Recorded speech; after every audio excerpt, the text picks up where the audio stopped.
UP के बाहुबली नेता मुख्तार अंसारी के दादा आज़ादी के पहले इंडियन नेशनल कांग्रेस के अध्यक्ष रहे। नाना महावीर चक्र विजेता तो चाचा देश के उपराष्ट्रपति रहे। मऊ से पिछले 5 बार के विधायक मुख्तार अंसारी के परिवार का एक गौरवशाली इतिहास रहा है, मगर खुद मुख्तार जुर्म के रास्ते पर चल पड़ा। 40 से ज़्यादा मुकदमे सिर पर लिए वो पिछले 13 सालों से जेल में बंद है। जितने मुकदमे हैं उतने ही दुश्मन भी हैं। यूपी के मऊ की कहानी भी आज बहुत अजीब है। बीते 5 बार से जो उनका विधायक है वो पिछले 13 सालों से जेल में ही बंद है। मर्डर, किडनैपिंग, एक्सटॉर्शन जैसे दर्जनों संगीन वारदात के आरोप में मुख्तार अंसारी के खिलाफ 40 से ज़्यादा मुकदमे दर्ज हैं। फिर भी दबंगई इतनी है कि जेल में रहते हुए भी न सिर्फ चुनाव जीतते हैं बल्कि अपने गैंग भी चलाते हैं। 2005 में मुख्तार अंसारी पर मऊ में हिंसा भड़काने के आरोप लगे। साथ ही जेल में रहते हुए बीजेपी नेता कृष्ण नंदन राय के 7 साथियों समेत हत्या का इल्ज़ाम भी अंसारी के माथे पर लगा। मऊ में दंगा भड़काने के मामले में मुख्तार ने गाजीपुर पुलिस के सामने सरेंडर किया था और तभी से वो जेल में बंद हैं। पहले उन्हें गाजीपुर जेल में रखा गया, फिर वहाँ से मथुरा जेल भेजा गया, फिर मथुरा से आगरा और आगरा से बांदा जेल भेज दिया गया। उसके बाद से आज तक मुख्तार को बाहर आना नसीब नहीं हुआ, लेकिन फिर भी पूर्वांचल में उनका दबदबा कायम है। वो जेल में रहकर भी चुनाव जीत रहे हैं। गरीबों के लिए रॉबिनहुड, ठेकेदारी, खनन, स्क्रैप, शराब, रेलवे ठेकेदारी में अंसारी का बड़ा कब्जा है, जिसके दम पर उसने अपनी सल्तनत खड़ी की। मगर ये रॉबिनहुड अगर अमीरों से लूटता है तो गरीबों में बांटता भी है। ऐसा मऊ के लोग कहते हैं कि सिर्फ दबंगई ही नहीं बल्कि बतौर विधायक अंसारी ने अपने इलाकों में काफ़ी काम किया है।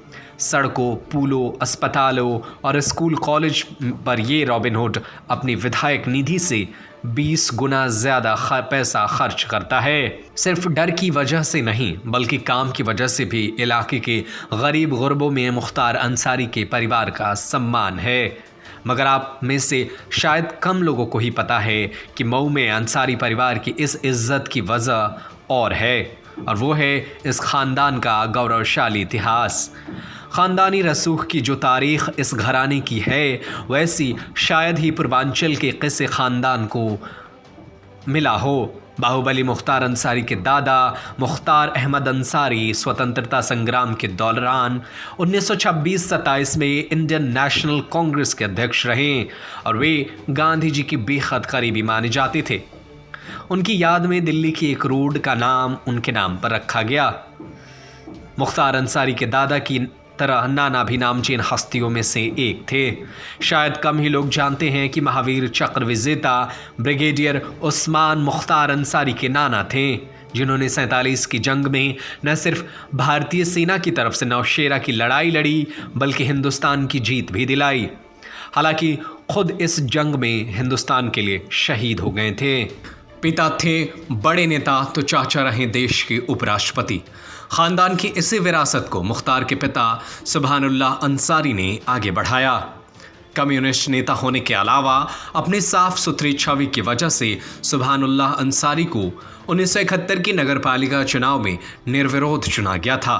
इतना ही नहीं, भारत के पिछले उपराष्ट्रपति हामिद अंसारी भी मुख्तार के रिश्ते में चाचा लगते हैं। बेटे अब्बास ने देश का नाम रोशन किया है। एक तरफ जहां सालों की ख़ानदानी विरासत है तो दूसरी तरफ कई संगीन इल्ज़ामों से घिरे डॉन मुख्तार अंसारी हैं, जिन्होंने इस शानदार विरासत पर पाबंद लगाया है। मगर इस ख़ानदान की अगली पीढ़ी से मिलेंगे तो वो आपको हैरान करेंगे।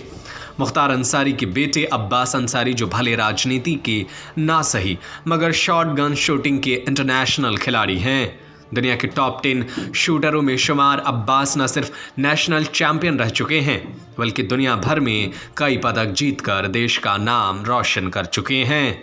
अब्बास इस विरासत को आगे बढ़ाने की जिम्मेदारी अब अब्बास के सर पर है। कैसी लगी आपको हमारी ये स्टोरी? आप हमें कमेंट करके ज़रूर बताएं। ब्यूरो रिपोर्ट, खबरें अभी तक। Subscribe to our YouTube channel and press the bell icon to get the latest updates.